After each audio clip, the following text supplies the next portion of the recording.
My voice and my saris are versatile. Democracy means that constitutional morality will always surpass and outdo popular morality. I was in a theater troupe that was dedicated to sex education.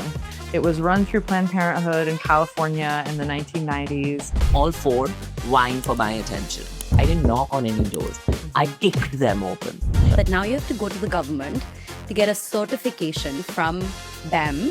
The first thing on their docket is legislating sports teams so that we can't have any trans kids on our sports teams. We don't pay so much attention कि भैया हमारे पैर के बीच में और छाती के बीच में क्या है जितना आपको पता करना है. I know who I am, and I don't need everybody to sort of constantly be stressed out about trying to figure out how to speak to me or how to address me. आप इसके साथ sex करेंगे, आप इसकी बहन के साथ sex करेंगे, आप इसकी माँ के साथ सेक्स करेंगे. Sometimes I think people think things are about sex when they're actually about love.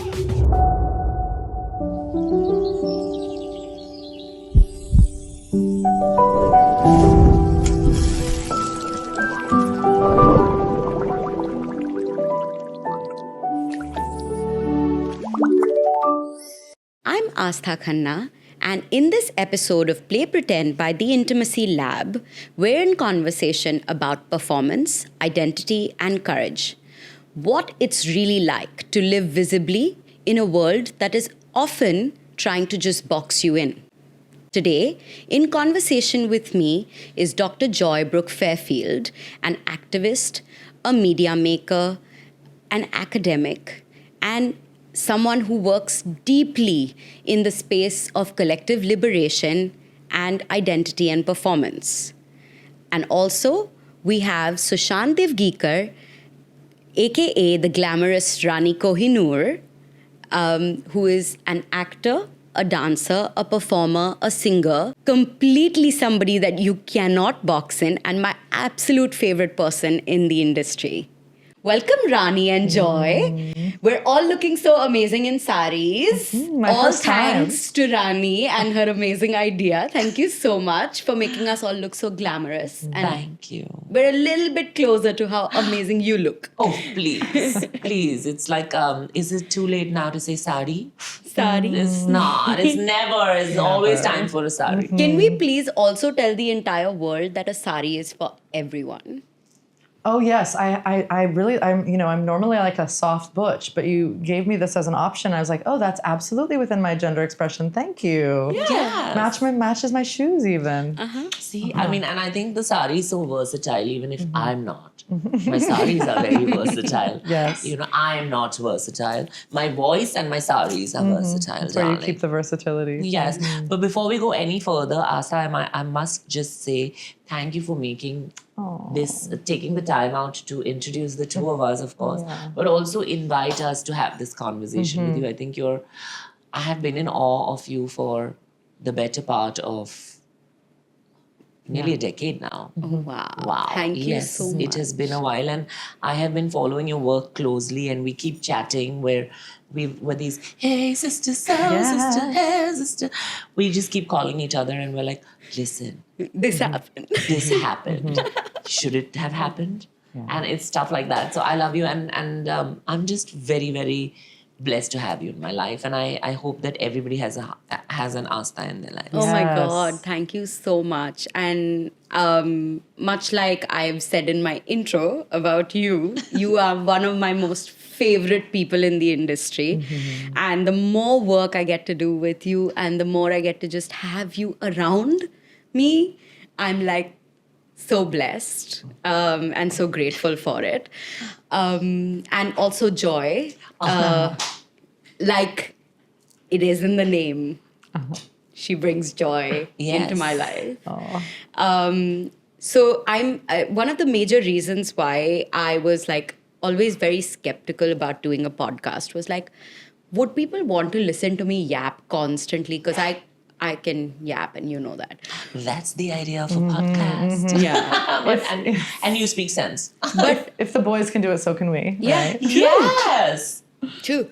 And them representation. And Rani was the reason. Rani actually pushed me slightly and said, let's do a podcast. And I was like, Okay, yes. And why the hell not? And this is going to be the first episode of the Intimacy Lab podcast called Play Pretend. So, welcome to both of you. It's such a great name. I love to play pretend. I want you both to think of a moment in your life where you felt like performance felt more like truth than like a spectacle for you.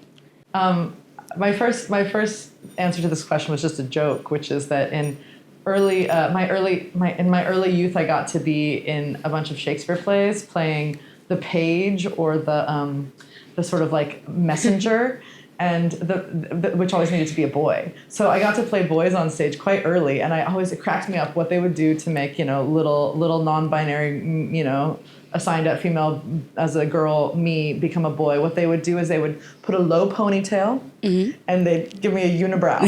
Apparently that is what makes an 8, 9, 10-year-old girl into a boy. But I loved playing those pages. I would come in with my little unibrow and be like, Master Page is at the door, sir, whatever my Shakespeare lines were. And then it was a lot of Shakespeare in the Park. Then I got to hang out in the woods with a bunch of weirdos trying to make theater. And of course, theater, there's always queer people there. I think as a young person, I could start to recognize myself in some of these older queer actors and artists around me. So that was pretty fun. And then for me, a big important part of my theater and performance development was I was in a theater troupe that was dedicated to sex education.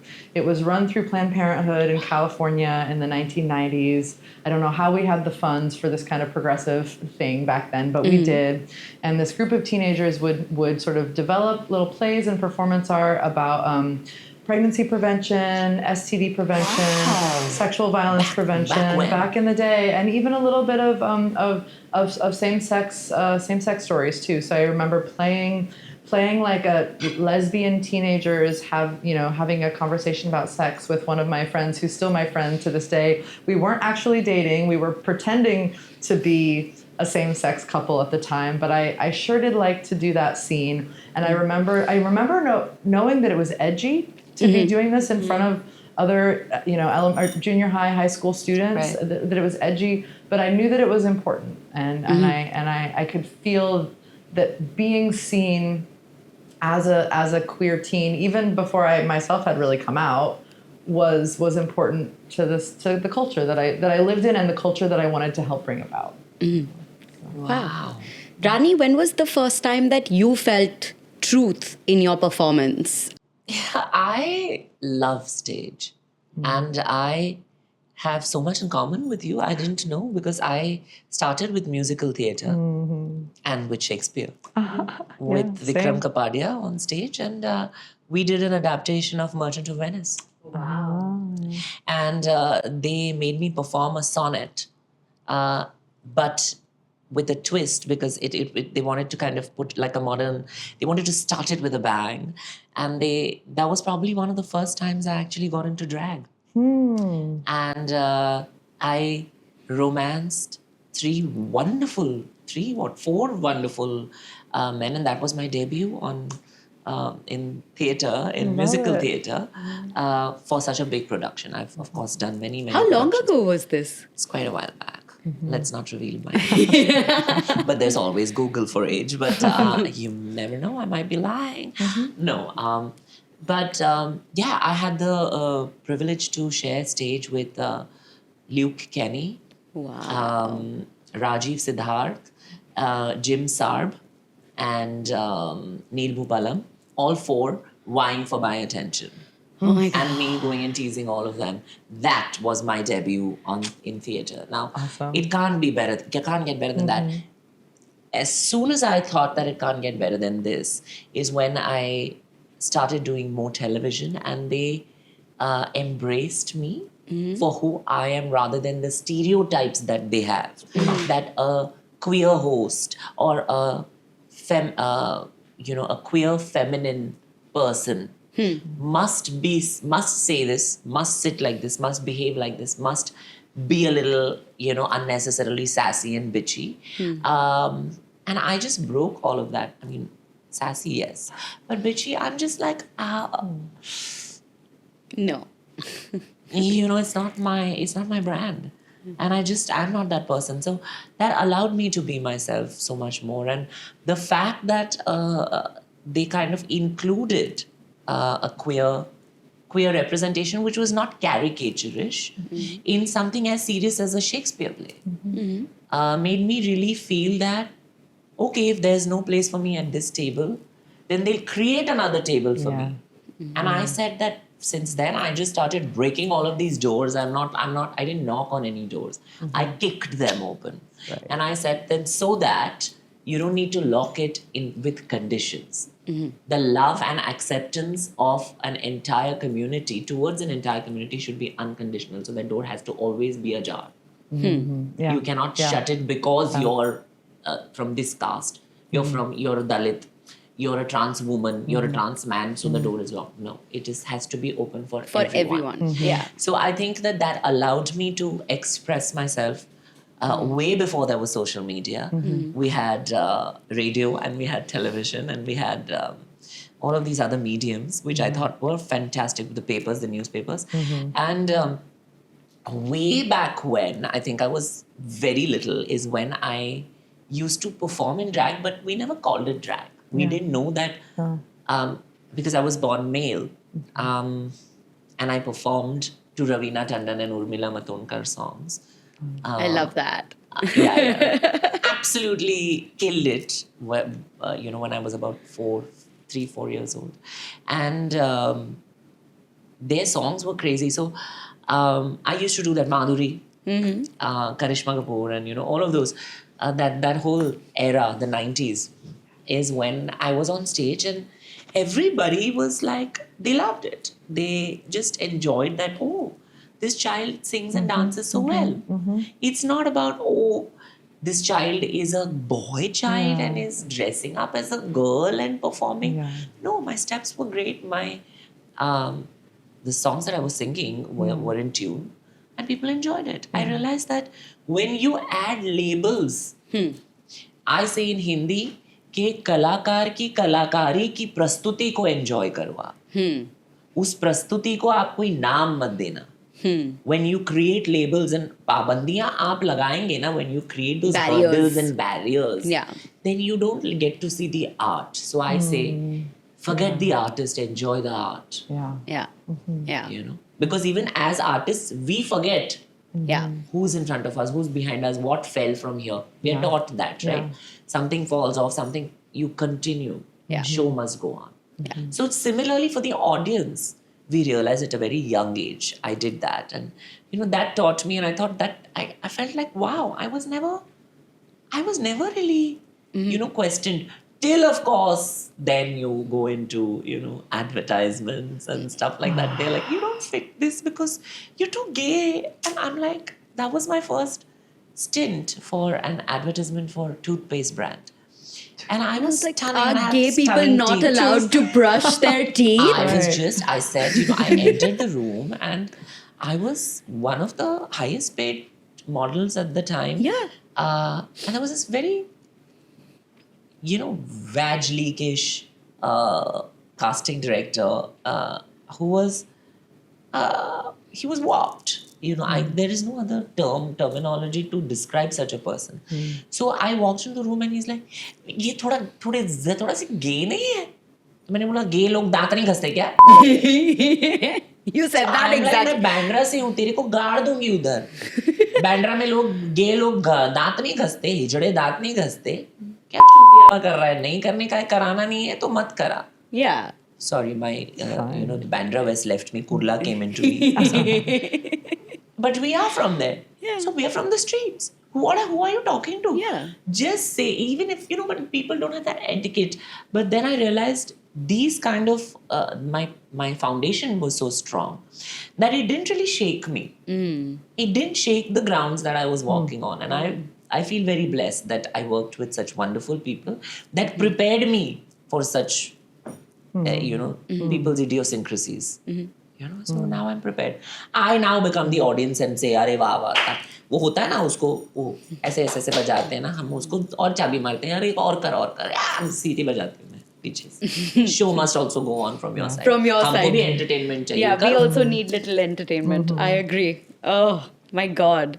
Rani, I heard in an interview a little while ago, you firstly, you're so eloquent. gosh. You're always speaking so well and about very, very important things.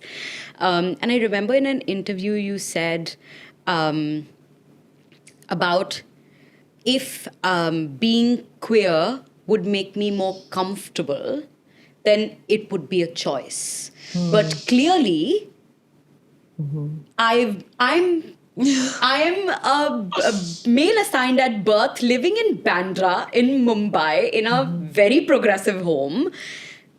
Why on earth would I be like standing out of line in order to make my life tough? Like, and I'm paraphrasing, but like something along those lines. So, what I want to ask you about is, at what point did you realize that the comfort of things is not important, the truth of it is? Wow. I realized that the comfort of things is not important when I got uncomfortable with such conversations. They were so arbitrary. They had no head or tail. And I realized that, okay, this is making me uncomfortable. So when I got uncomfortable, I was like, but this is not important. Me getting uncomfortable is not important. My truth is important. Na? Yeah. Like I have to display myself in all of my fabulosity. Now, if you're not prepared to meet me there, then you have work to do. Because I am dealing with your mediocrity. Yeah. You are bottom of the barrel, but still we don't हड़ हड़ हुड़ हुड़ नहीं करते ना हम. अब मैं 4 Octave में 2 आवाज़ों में 4 ऑक्टेव में गा सकती हूँ. मैं लता दीदी के भी गाने गा सकती हूँ, मैं उषा उत्तुप के भी गाने गा सकती हूँ, सुनिधि की भी, श्रेया के भी गा सकती हूँ, मोहम्मद रफ़ी साहब की भी गा सकती हूँ, गुलाम अली साहब की भी गा सकती हूँ, सोनू निगम की भी गा सकती हूँ. But can गुलाम अली साहब sing Lata Mangeshkar songs? Can Lata Mangeshkar sing in Gulam? No. Yeah. So I'm on that level. So should I say that anyone who it does not match this is hard hud for me? Yeah. No. Everybody's worth their while. I go with that feeling. So I realized that it is my reality. See, my reality is in my hands. You know? Yeah. Your narrative or your idea of my reality doesn't become my reality. I'm living my reality. If that makes you uncomfortable, question yourself. Why is your manhood so weak? Yeah. मेरी उपस्थिति से अगर आपकी मर्दानगी इतनी हिल रही है, मैं tsunami हूँ क्या? हिजड़े लोग सुनामी होते हैं. तो मैंने कहाँ बोला है कि आपको भी चलो आप डेरे में आके आप रीत लगाओ. I know, right? हाँ, आप भी सर्जरी कराओ, आप भी HRT कराओ, आप भी दोनों आवाज़ों, आप साड़ी पहनो, आपकी हेकड़ी निकल जाएगी. Yeah. मैं ये क्यों कह रही हूँ? क्योंकि मैं कह रहा था भी. I was he also. And everybody's like, why don't you decide what gender, what are your pronouns? Right. I am like, so I said that in one life, if we get to experience fully that we can be he, she, they, and so much more, Yeah. then why should I listen to you? Because you have not gotten there. Yeah. And you've not seen the light, when they say at the end of the tunnel. But I have. So should I now go back into some, bottom of the barrel in some dump where you are in your head that you don't get where I am? Yeah. Why should I sulk? Yeah. So I realized that, maybe it is uncomfortable. Sometimes, like with this new Trans Act, Trans Amendment Act, it's uncomfortable. Can I please give you a little bit of I information? know a little, but please tell me more. Yes. And I'm probably the wrong person to give you a lot of this information, and the right person is actually to the left of you. Oh. Ooh. But We are talking now. But there was there was a landmark judgment called the Nalsa judgment, which happened in 2019. 2014, which was essentially giving trans people their right to their identity in policy. Yes. And by the function of self-identification. Right. Okay. So you would also be, if you wanted to identify as queer, I mean, in terms of gender, you would still be considered. And it was a very landmark just because no other country, not even America, by the way, had at that time, I had by then Self-identification. given self-identification as the sort of as part of the policy. There was a very sort of deeply disheartening thing that happened very recently.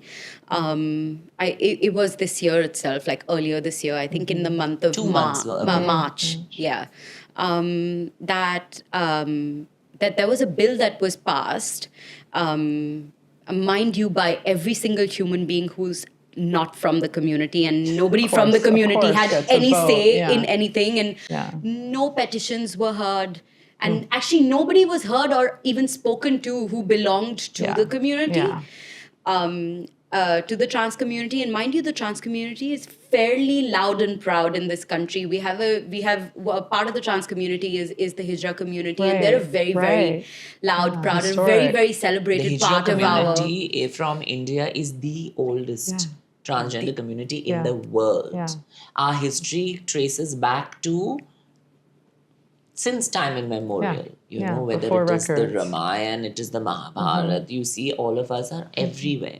Yeah. Then and a lot of our Hijra sisters spoke with regard to the trans bill, but nothing happened. I'll tell you what happened. What the bill was. The bill was that now you have to go to the government to get a certification from them, and only when they say that you're trans are you trans. And how they will say that you're trans, they will medically examine. Now, I don't understand what the hell medical What are you going to examination. medically examine in somebody? What are you going to? Now, I'm on, like, oh my gosh, I am saying this for the first time ever. I have started hormone replacement therapy, but before this shit bill was made into an act. And I'm sure in a democracy, such things don't last too long. Because democracy means that constitutional morality will always surpass and outdo popular morality. Always, and it must, to hold the democracy, right? So when I started my hormones, I didn't do it because we were getting some special favors from the government. So why does the government think that we are going to suddenly switch from this side of the fence to this side because there is some lottery that we are going to win after becoming transitioning? Like, what sort of illiterate conversation is this? And being discussed in parliament. So also at a time like when you and I were on our ride here, and I was talking to you about how they can't get the lights to stay on in Bandra. Right. Such a waste of time. Can the government please focus on the things we actually need? Clean water, like a good electricity. People don't have homes. People are living like we're packed in like sardines in the slums. And may I just say, this is a world problem. I'm not going to see. My thing is, I'm very proud to be Indian. Maharashtrachi mulgi hai. I always am very proud. You will see that when you come here, I will give you a full tour of our culture. Okay, I will be drinking masala chai. Mala chaha tikhat आवडते. तर मला ते सगळं आवडतं.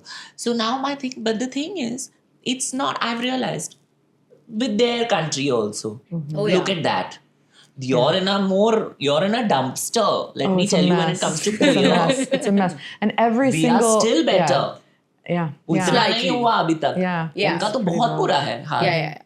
Every single state government right now, the first thing on their docket is legislating sports teams so that we can't have any trans kids on our sports teams. It's like, this is not a problem. Nobody needs to be paying this much attention to kids' sports teams. अरे we don't pay so much attention कि भैया हमारे पैर के बीच में और छाती के बीच में क्या है, जितना आपको पता करना है. हम भी अभी भूल गए. अभी हमारे भाई रात रहे. कौन पूछता है रोज क्या है? What is this? And I think a lot of that conversation that has happened on a policy level is so disheartening. And then on social media, the other conversation that's going on, which is like a diametrically sort of other end of the world is cancel culture and exclusionary behavior with regards to pronouns, with regards to so there's this like far liberal side that is like, if you don't know how to use the correct pronouns, then do not speak to anybody. Right. So then you're just like, but I'm allowed to make a mistake and I'm allowed to rupture and repair. It's a part of the human experience.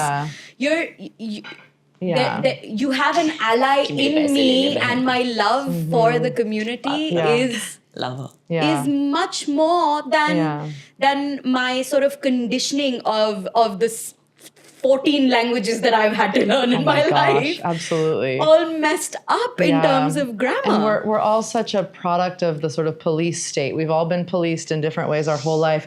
And then sometimes when we get a little bit of power, we'll turn that on each other. Yeah. We'll start policing each other. Oh my God, Right. you just said what so many people within the queer community feel. Because I remember that I'm very spiritual, okay? But so everybody tagged me that I am far right, okay? Oh, because of your spirituality? Oh gosh, I'm so sorry. And it was my own people. Because you're not allowed to believe in God, otherwise you're a far right person. Yeah. So But I'm like- sorry, I was born a Hindu and I Yeah. believe in God. Yeah. So my Hindu gods are Shiv and Shakti. Like, Right. sorry. Which also tells us the amalgamation of both energies is Right. the reason why the Brahmand was created. Yeah. Right? So, and then I was attacked mercilessly. And so I was just like, of terrible. course, it was just like, Yeah. because the thing is, We're the used to being fact- attacked. It just hurts when it's our own people. Yeah, but I also, but then I realized that, okay, so you're bitter and ugly and a minuscule minority. You want me to turn that around? Because I still have only minuscule minority on my, nomenclature. Yeah. You're ugly and bitter and minuscule minority. That made me feel better. And unsuccessful as well. Probably a little jealous. Yeah. And my thing is, I've always said that I am not right, I am not left, I am for good governance. Whether you are in power, whether she's in power, whether this one's in power, I don't care. Yeah. Why are we supposed to choose? Yeah. Why should we choose? And- What if both the options are terrible? And certainly what we should... And they are sometimes. They are in the States too. And Most certainly what times. I would love to be is anti-corruption. Like, could we get some government without corruption in Yes. it? Could we get some leaders who want to lead and don't just want to enrich their pocketbooks? Go back to the constitution of this country. Go back to the book. Go back to the drawing board. Go back to the whiteboard. Yeah. Remind yourself of secularity. Remind yourself of the different cultures. Remind yourself of how human we are Yeah. Right. to one another and how human we're supposed to be with one another. Yeah. And notwithstanding anything, like at the end of the day, what it is exactly what you said. Open the door for everybody. Yeah.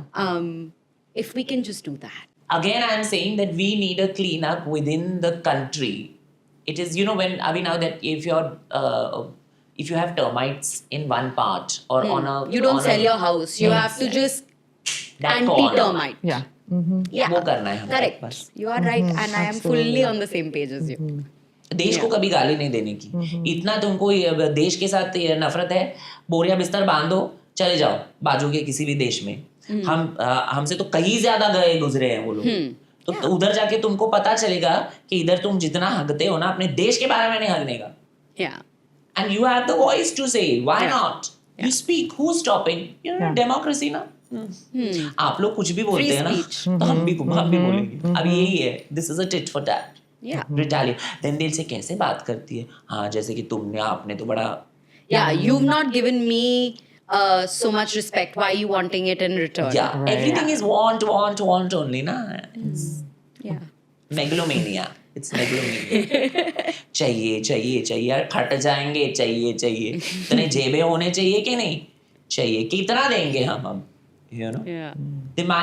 my pronouns are not they and my pronouns have become देंगे now देंगे देगी De diya, abhi bas karo. That's why I've come to my pronouns to change them.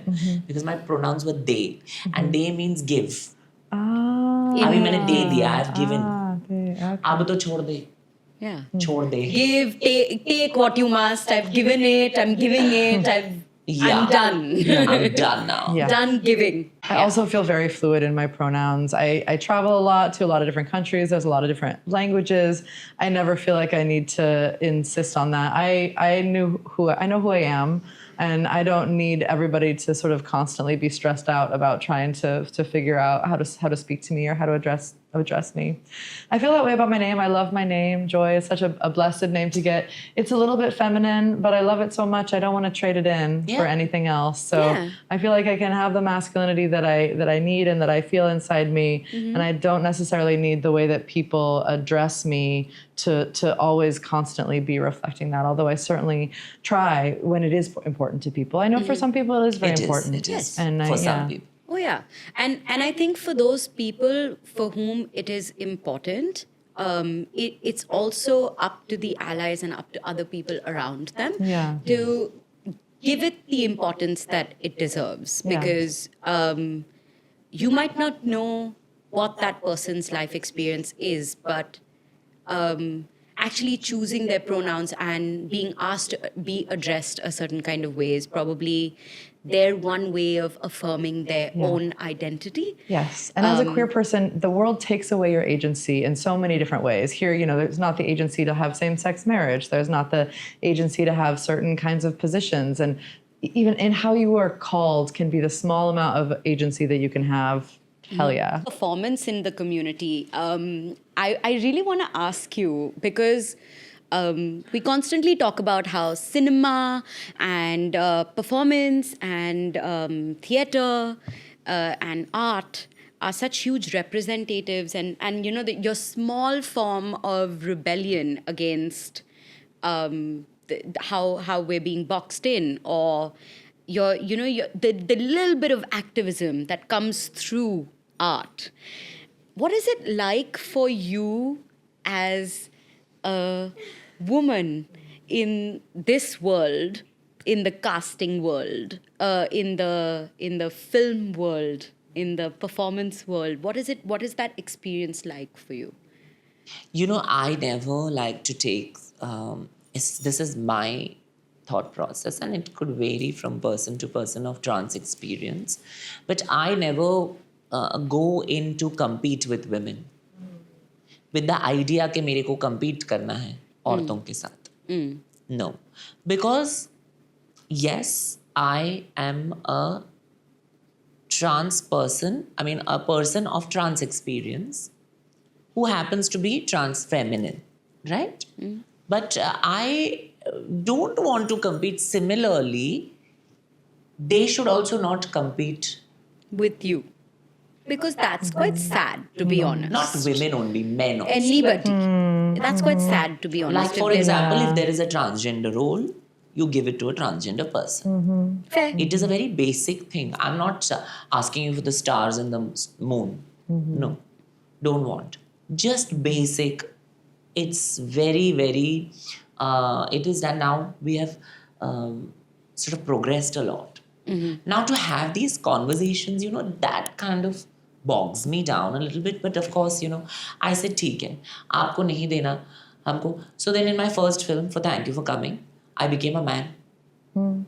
I went to default settings. Okay. I was like, अच्छा तुझे ये चाहिए, ठीक है मैं देती हूँ. अब ये मेरी आवाज़ है, पर मैं इधर भी जा सकती हूँ, मैं उधर भी जा सकती हूँ. तो वो तो एक्टिंग है ना, वो तो मैं कर लूँगी. उसके ऊपर सिंगिंग भी करती हूँ. अभी मुझे गाना चाहिए. So I took a song in the film. Bollywood is all about the song and dance, darling. I love it. I'm very proud of Bollywood for that. But so I said, give me this, give me that, I'll do. So I played a cishet man. Then they showed the journey of that cishet man, understanding that they are queer.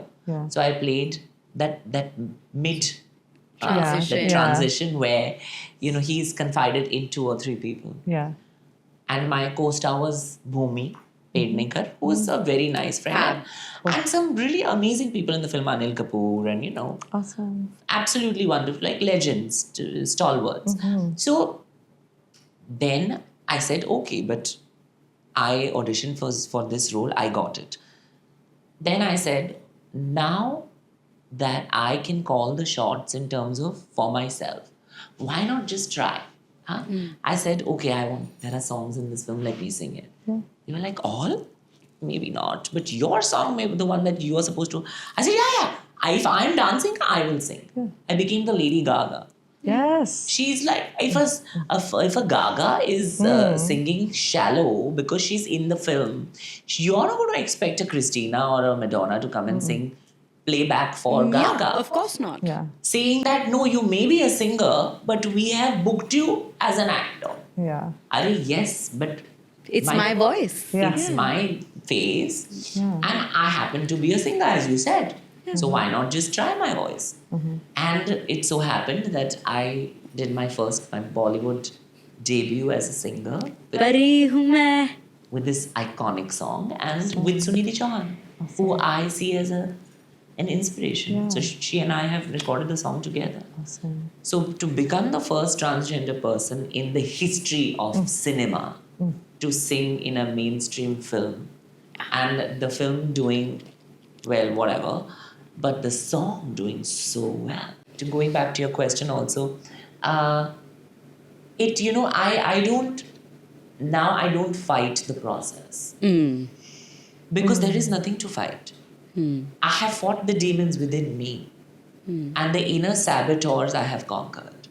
So nobody from outside gets to dictate and tell me. They can say what they have to say, but does it affect me? No, sadly not.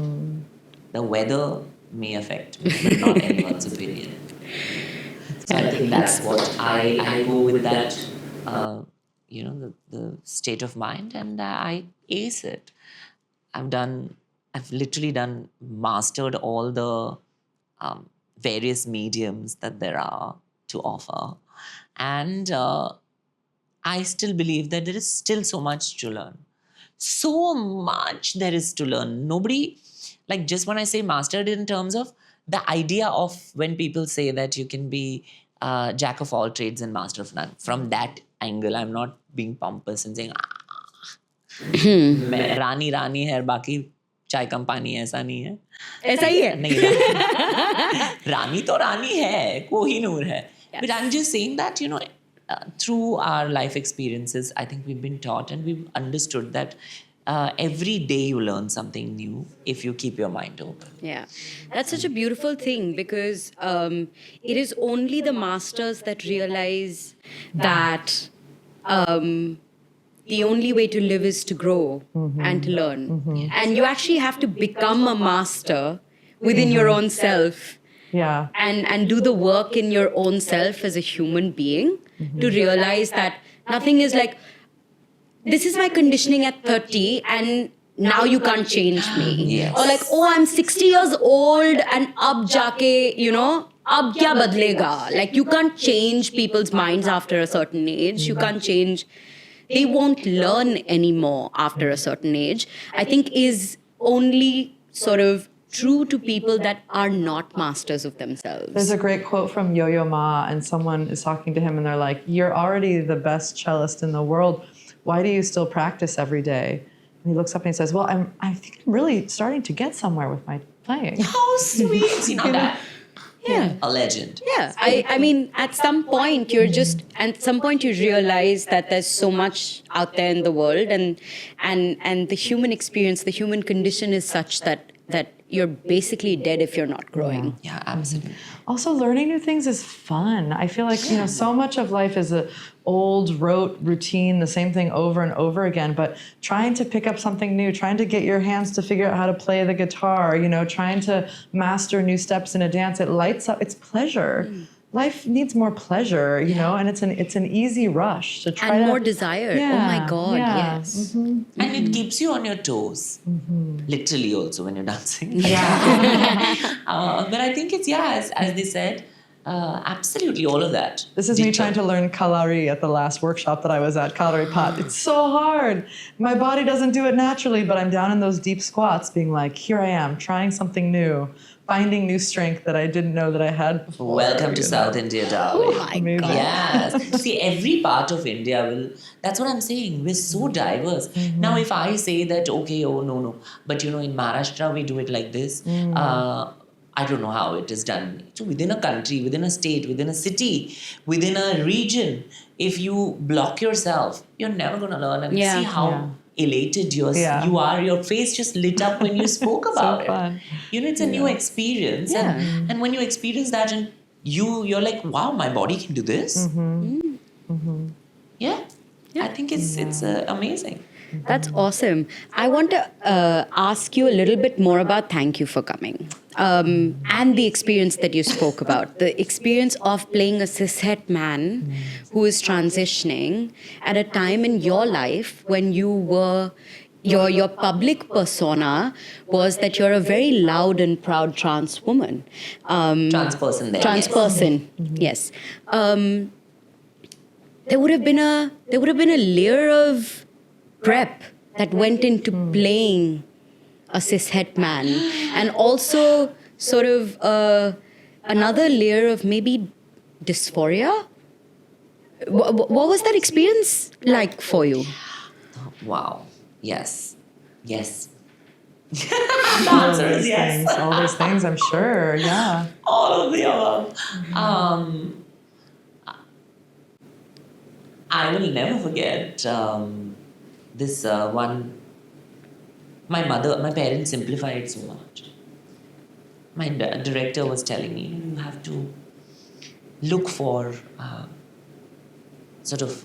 examples of macho men around you, and look for these stereotypical, angry young man sort of thing. And so I come home and I'm like, and then I'm like, oh my gosh, we have to gotta be. All that. And my mother's like, are you unwell? My mother's like, are you having fever? Why are you doing what is going on? This is my director has said, I must take references of Machismo. these machismo men and this. She's like, look deep within yourself. Go back to your past. It's there. Look in the mirror. You'll find him.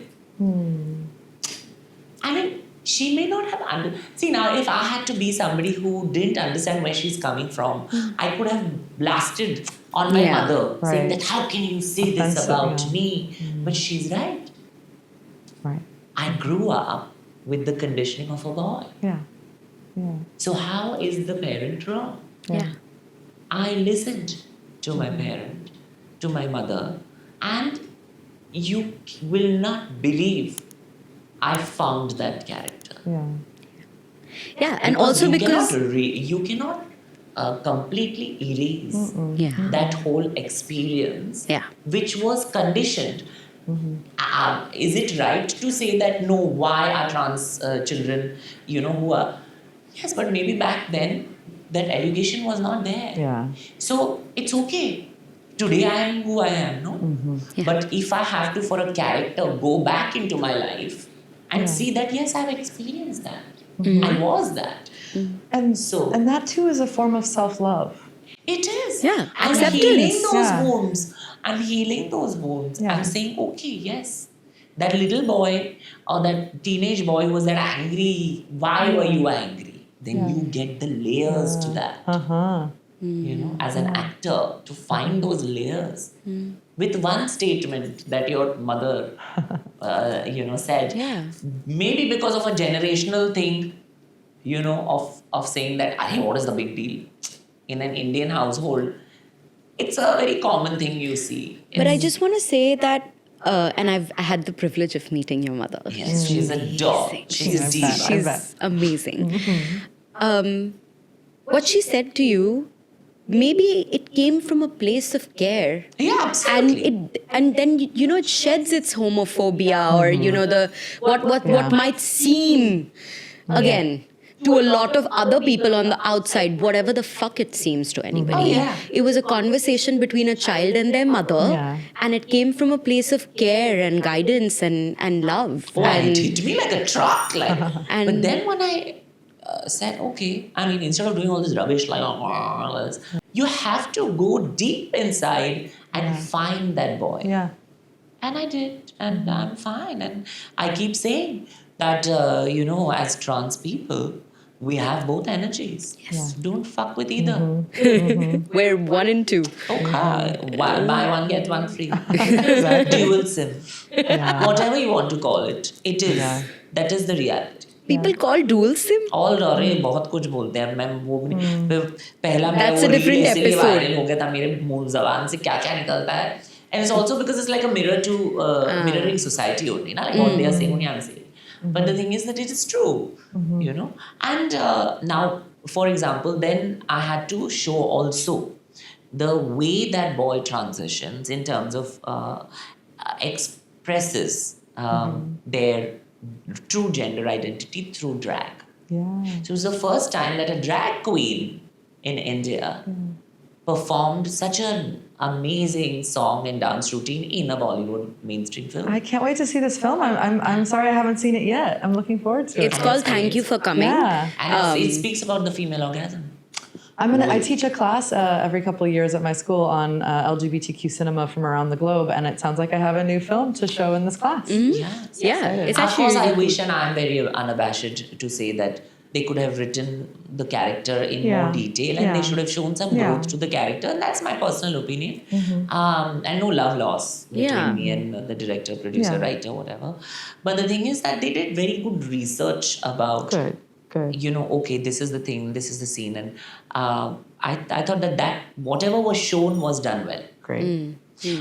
Of course, you would want that that character has a graph that kind of goes somewhere, and I thought that was slightly missing. But I guess the small steps. Yeah. Yeah. Speaking to that, Yeah. Joy, you have worked so closely with so many different media makers, also as an intimacy coordinator yourself.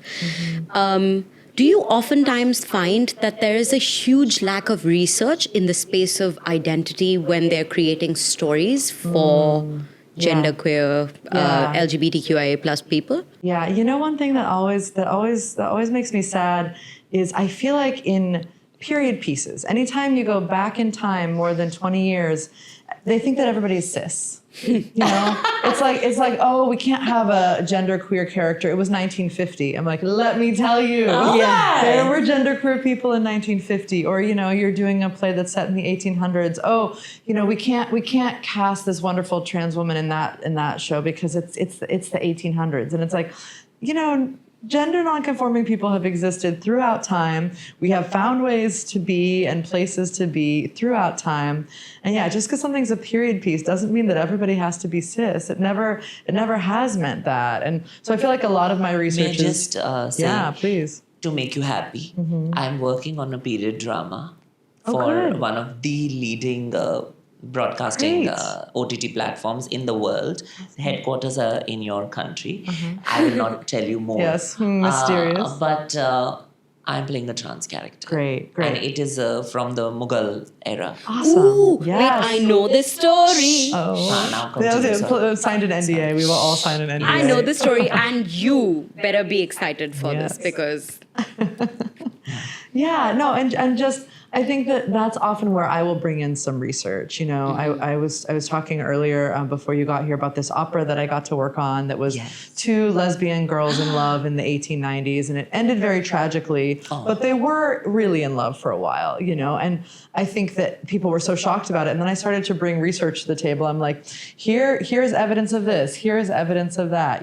Queer women have always been associated with sex work for a long time. So there's a lot of evidence of whorehouse houses in the Old West where these women were in relationships with each other. You know, the men was where they got their money, but the two women, you know, ran the place. And also in entertainment, there have been drag kings performing in the U.S. since the early 1800s. You can see their little, and they weren't even weird about it. It was like, she looks just like a man, you know. It was like they were big fans of Annie Hindle and some of these other early drag kings. So yeah, so if you get into the research, we're always here, we always have been, we always will be. We might change the way we are or how we self-express or self-identify depending on the political exigencies of the time. But like, here we are and here we've been. And I do feel like getting nerdy about it and bringing in your encyclopedia sometimes helps. I love how there is like being nerdy about it. And I love. Yeah, because sometimes you just have to slap stupidity with a book. Right. Yes. Yeah. This has already been proven. Yeah. Because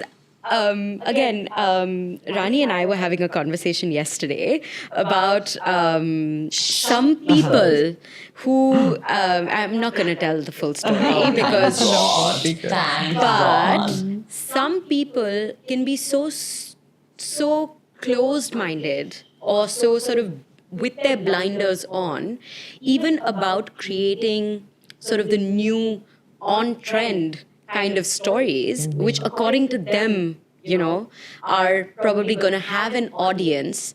And so they'll go into trying to tell a story and completely lose the ethic of it in the lack of research, in the lack of just pick up the phone and talk to somebody who has had this experience. Just try to empathize with someone. Just before you put pen to paper, open a book and read something that's already written. Like these are such basic. Google it, you lazy bitch. Google it. Yeah. Just like I feel like the merit of education and this actually sort of translates into intimacy coordination so well as a conversation because intimacy coordinators are trained a certain kind of way. And in my experience, as I was one of the first in the country, but I was really young and I used to get a lot of ageism around it.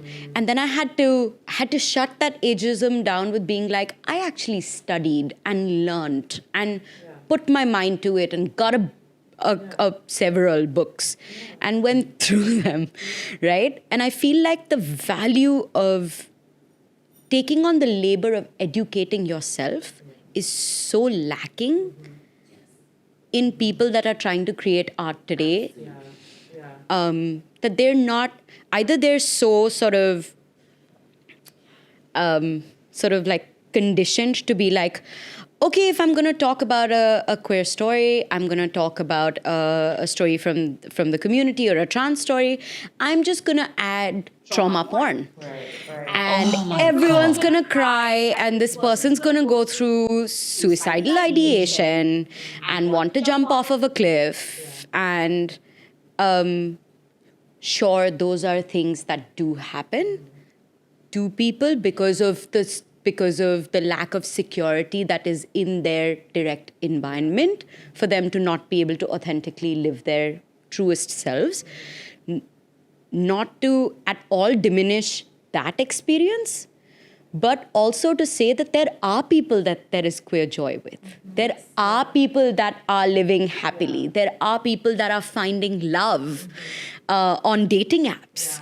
There are people that are living in alternative relationship lifestyles that are not heteronormative, that are not marriage forward, that are not, societally sort of approved. But one of the things that I do as an IC is I teach courses on queer and trans approaches and queer and trans concepts within intimacy coordination for straight people, for everybody, for people who are going to go out into the field and need to know how to work on some of these scenes. And we always tell them, do not watch gay porn to get inspiration, because it's just we're putting like layer of fakeness on top of layer of fakeness if we do that. But I always encourage them to read the memoirs of LGBTQ people. There are so many memoirs from LGBTQ people from way back in time, right? Like, we get back to Virginia Woolf and our era here. There are, memoirs from like the wild 1970s in New York before the HIV, crisis started. There's so many times when queer people have worked hard fighting the publications industries to get their memoirs told and out there. Reading them will give you so much more inspiration and so many more ideas and specificity and the delicacies and like you said, the joys and the pleasures. And reading it, you have to imagine it yourself. But once and even straight people, once they start to have those imaginations in their head, the empathy increases. Yeah, the empathy increases, and then they can make better work. They can make work that's more They can write tuned. better, because if they don't see why people are scared in India, I'm sure everywhere. Why are they scared of a community like ours? Why do they not want us to? Why are they sidelining us? Why are they keeping us at bay? Because you are usually scared of what you don't know. Yeah, yeah, If you're comfortable with something, you treat it like normal. yeah, You normalize Yeah. it. Why they sensationalize and put us away? Because they don't know about us. yeah. I think it's the greatest thing that they have said on this podcast is that they must read about, they must educate themselves, because am I breathing transgender air? Or am I drinking transgender water? Right. We are the same commodities. people. हुआ तो पता नहीं कोई tasty रहेगा वो पता नहीं पानी अगर वो ऐसे कोई के नीर को किनीर बना दो. Ouch. So I'm just like मतलब लोगों को, I mean, people have to sorry, I keep by mistake, by default settings are Marathi, Hindi. I love it. It's beautiful. And even when I don't understand it, it sounds so lovely to hear the weaving, the hybridity. It's in it. always the really sassy I'm missing- humor I'm that missing you're the missing jokes. because her humor, and she's, by the way, one of the most humorous people. Oh God. But I feel it. But her tact with the way that she can respond comes out in love it. in my regional languages. But so having said that, I think it's very, in fact, there are so many creators, and nowadays this is the reason why I say that, to attack this Gen Z and what is the alpha? Alpha. Yeah. After that also, to attack these generations that are coming forward is an idiot's paradise to do this. Because why are they not meeting your expectations? Because you've set none. Look at yourself. What are the expectations you're setting for the kids? Yeah. Is this what you want your kids to learn? Because in my in my known families and circles and stuff, whether it's my friends' kids, whether it is kids that I go to teach, or whether it is organizations that I'm an external consultant with, some of the biggest in the world. Why am I being flown from here to there and this in Modi ji, sorry, but मैं अगर Europe जाऊंगी तो मेरे को जहाज से ही जाना पड़ेगा, जैसे आप जाते हैं ना, आप तैर के नहीं गए थे तो मुझे भी जाना पड़ता है. तो but to spread this information, saying that normalize this. Now when that happens, I have seen the children being very receptive. Yeah. Absolutely. That they want to respect everyone. Yeah. And they also want respect in return. That's it. Yeah. That is it. That shouldn't be too much to ask. That's what I'm saying. So when the conversations change, that is when it will show effect in society. If the conversations don't, and that is the reason why I said you must talk about this on camera, is because all of this also becomes research for someone. Yeah. Yeah. Whatever they have shared today from their experiences in their time with teaching, with in theatre. I will remember this for my life. So what we are talking, for example, you are talking from a perspective of a intimacy coordinator or a teacher and a trainer. So many people will learn from our conversation. So and I think that yes, okay, you don't want to read a book, there is an audiovisual option. Yes. Here it is. Yeah, yeah. But there are options, and I think they should just make that effort. जो internet connection से आप लोग बकवास लिखते हैं, उसी internet connection से आप ये सब भी देख सकते हैं और आपको पता चल जाएगा कि हम इससे बहुत much more than our pronouns. Yeah. What she said is that the same internet connection that allows you to troll other people is the same internet connection you use to get education. So use it wisely. Yeah, use it wisely. I would love to also sort of pick your brains about what it's like specifically to talk about identity and also then add a layer of intimacy on it.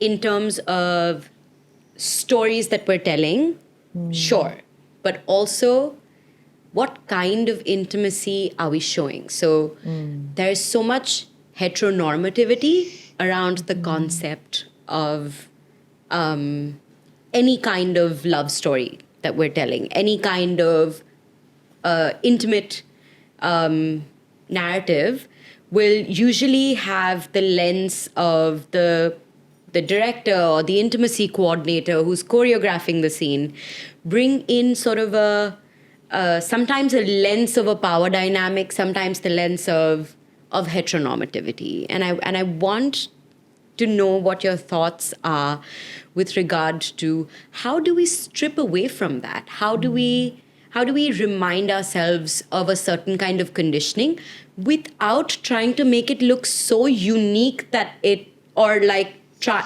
you know how when you're trying not to be heteronormative, you'll just go out and do something that is just not authentic either. It just looks like clowns. So I feel like sometimes people are trying to be so politically correct that they're not giving the space that scene of intimacy requires. Authenticity is missing. Authenticity is missing. So Joy, what do you think is probably a way forward? I mean, of course, education is one, but what do you think is another way forward for a filmmaker today, practically, to release themselves of that or shed themselves off that heteronormative sort of lens? It's so hard. I do really think, at least in my culture, and I don't know that much about screen representation in yours, so you tell me, but I do feel like we've really mapped this gender binary onto a sort of sexual hierarchical binary, and this idea that one gender is always the top and one gender is always the bottom, right? And one thing I know about the queer sex that I have had the great privilege of having in my life is that, you know, many people are verse, or many people do shift, and that the gender roles and one's more comfortable alignment in sexual intimacy are not always the same. And I think in Western cinema, at least, you generally see like a man is the top and the woman is submissive, unless it's either a comedy or a kink film. If the man is not dominant, it's either funny or it's like super kink, right? And there's like a woman top all the time. And in fact, like a dom. I think in many, many, many people's lives, even straight people's lives, that sort of power game is not nearly as much of a big deal as it is in cinema. In many straight relationships, it's the wife or the girlfriend saying, "Hey, let's go have sex. Come on, let's go do it." Like, you know, they're pushing for it. That's totally normal in reality, and yet we rarely see it in film. It's like we kind of reinforce this binary in the way that we stage love scenes. Who's always pushing who against the wall? You know, I know a lot of girls pushing their men against the wall and trying to get them, you know, excited. And those things can switch, and they can switch mid-act, even with straight people. So if I were going to try to inject a little bit more queerness into the sort of hetero romance stories of Hollywood, I would say that anybody can be the top, and also they can switch 5 minutes into it, and like that's part of the play. It really is playing pretend, right? And so some people are full lifetime top all the time, never ever, but a lot of people have the energy to play that for about 5 minutes and then they get tired and then they switch. A lot of women are like, I would like to be on top for about 5 minutes, now I'm tired, you switch, right? And getting to feel just a little bit more flexibility, even on screen, I think would just help a lot. Yeah. I think the intersectionality of age there would really do a lot. Because like, if you're thinking of a 20-something person and how they have sex. And then you decide that that's sort of the stereotype of how a sex scene is supposed to look like. Yeah. And then every story, you're just like copy paste, the same choreography, the same push against the wall, the same lift up, the same missionary, or the same sort of reverse cowgirl, or whatever those different words are and those different positions are. But like, it's just the same thing again and again. Yeah. That maybe on some level is the reason why it disengages audiences when intimacy scenes come on. Yeah, because they're not used to seeing anything new. They're not used to intimacy helping us tell story. They're used to it being the end of the scene, and then you pan to the curtains, and the curtains wave. But there are ways that we can tell a lot of story in there. We can see things that are new. And yeah, I think there's, again, to talk about Gen Z and Gen Alpha, at least in the US, apparently Gen Z and Gen Alpha don't like sex. They're like more anti-sex on screen. So am I Gen Z? I don't know. Because, the estrogen makes me feel very uncomfortable around male energy anymore. I just need my girls all the time. Because I'm either getting hot flashes or no orgasm. Oh, this is not the worst. Not the worst. 6'7", 6'7". 6'7". I'm definitely Gen Z. Totally Gen Z. But I feel like they're also bored of old narratives. Like they're really bored. Like I don't want to see another sex scene with another like grunting straight dude and another fainting ingenue. I'm bored of that, But if you give them something new, I think that people can find things that they're interested in. I agree. Yeah. Yeah. As I was telling you, there was this one very absurd man that had called me, and he just wanted sex. And I'm like, I don't mind. I have been the brand ambassador for Durex condoms. Oh, nice. And I have never used one, and because, as I said, I'm not versatile, but I enjoy versatility in other things. Like the drape of my sari or the voice, all that. And I have many versatile friends and stuff like that. But now, having said that, I realized that this man wanted to sensationalize the sex so much to an extent where he has forgotten what is the story that he has written. Yeah. आप इसके साथ sex करेंगे, आप इसकी बहन के साथ sex करेंगे, आप इसकी माँ के साथ सेक्स करेंगे. मैंने बोला मैं क्या हूँ? इस फिल्म में मैं क्या हूँ? What am I in this film? Am I a blow-up doll? Just having sex with मैं 5 people. Amazon पे वो जो blow-up dolls मिलती सेक्स डॉल हूँ मैं. कि इसके साथ भी सो, उसके साथ भी मैं पलंग हूँ. सब सो रहे हैं. I know this is good from the way you're giggling. Yeah. She said, am I a bed? Why am I sleeping with everyone? Everyone's sleeping on this. What is this rubbish? So I was like, ये तो पागल हो गया आदमी. Then I explained to him, see, it has to be aesthetically done.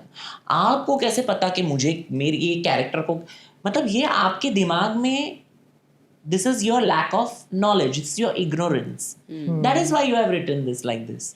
So I said, go back, do some research, meet some real people, and don't chat GPT the shit out of this fucking script, and then come back.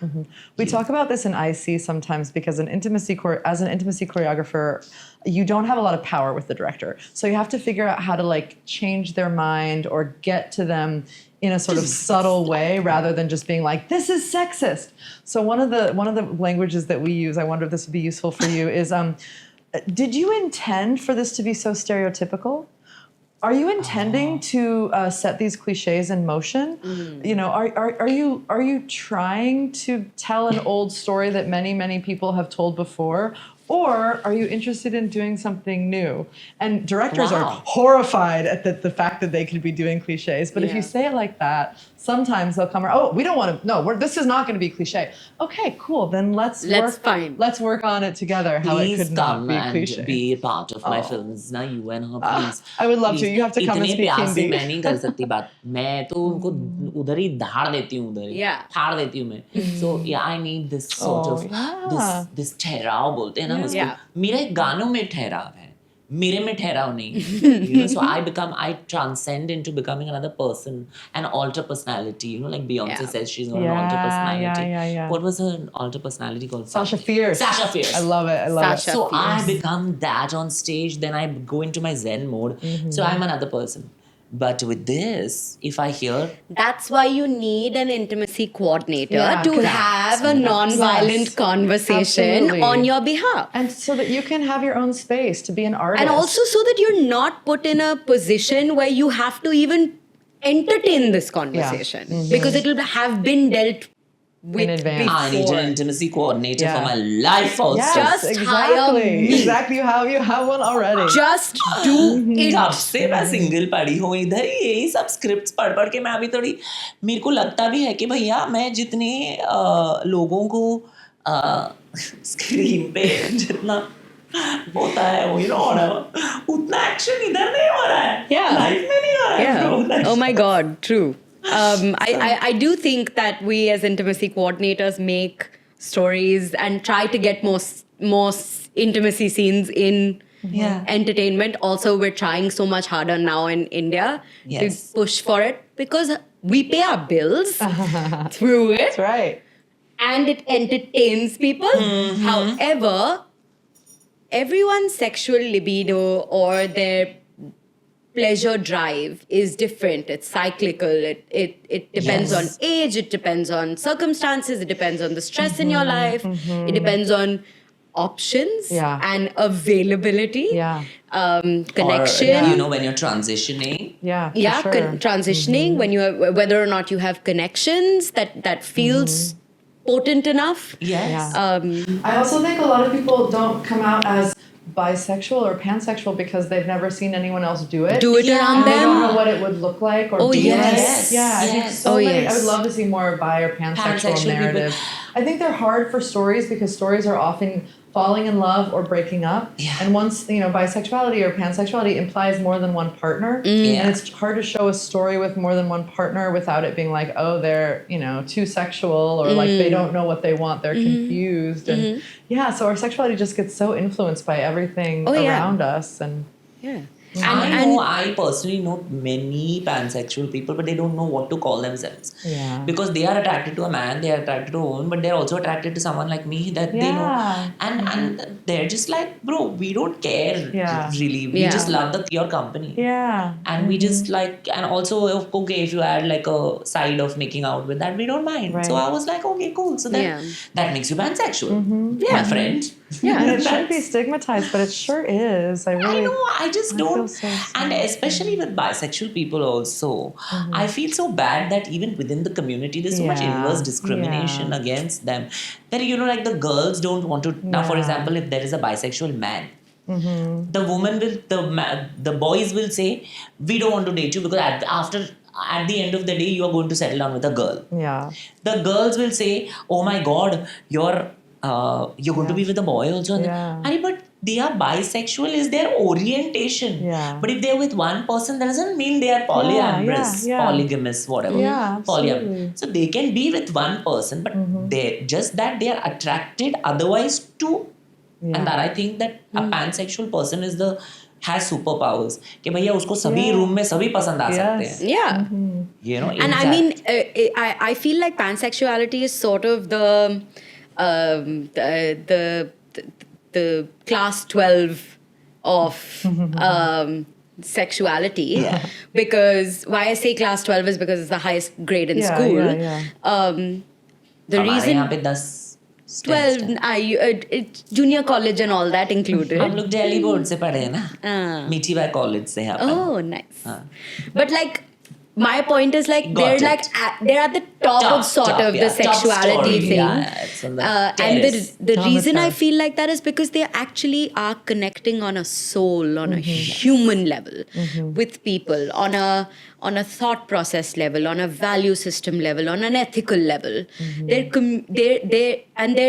sort of breathing life into that connection rather than getting boxed into the idea of this is how someone should look and therefore I will like them, and this is how someone should be and therefore I will like them, and I feel like they're sort of the masters of They're the final boss. We need more movies about pansexuals. Yeah. Oh, yes. I can't even think of a few. It's so few. Yeah, I'm as I think about it, I probably maybe one or two pansexual characters in, say, Sex Education had Sex one. Education. There's a great new memoir out. They should make a movie of it. I forget the. She's a great online presence too. She's bisexual, and her memoir is called Greedy. Ooh. Because that's of course the cliche about bisexuals. You're just greedy. You just want everyone. everybody. Yeah. Good memoir. It'd be neat to make a movie out of that one. CDs, film, whatever. Yeah.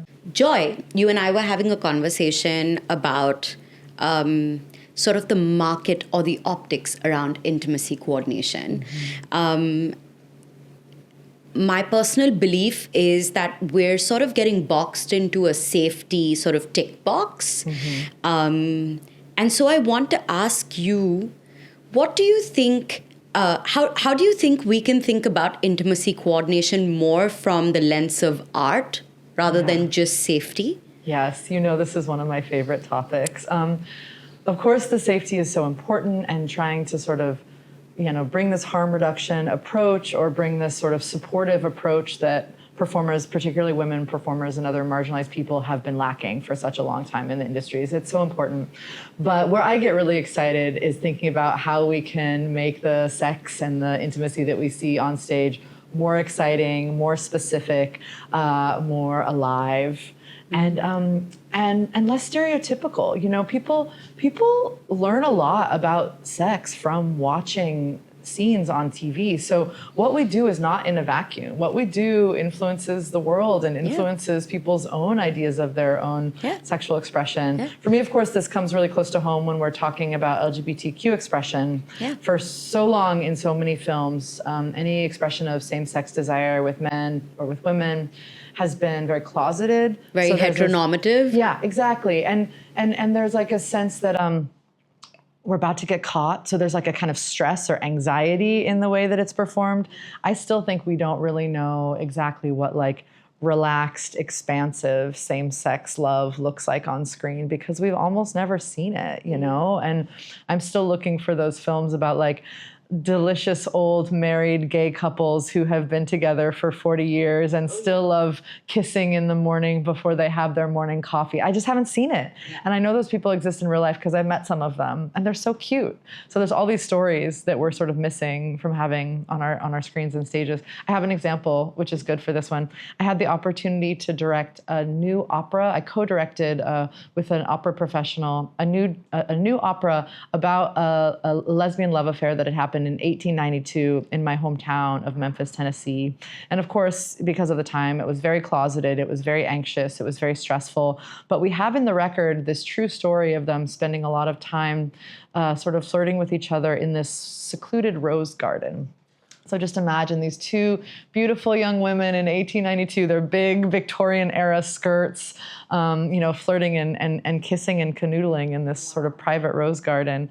So there's this scene in the opera where they're supposed to kiss, and it's like said that they're supposed to kiss, and then they pull away. It's a kind of a big moment.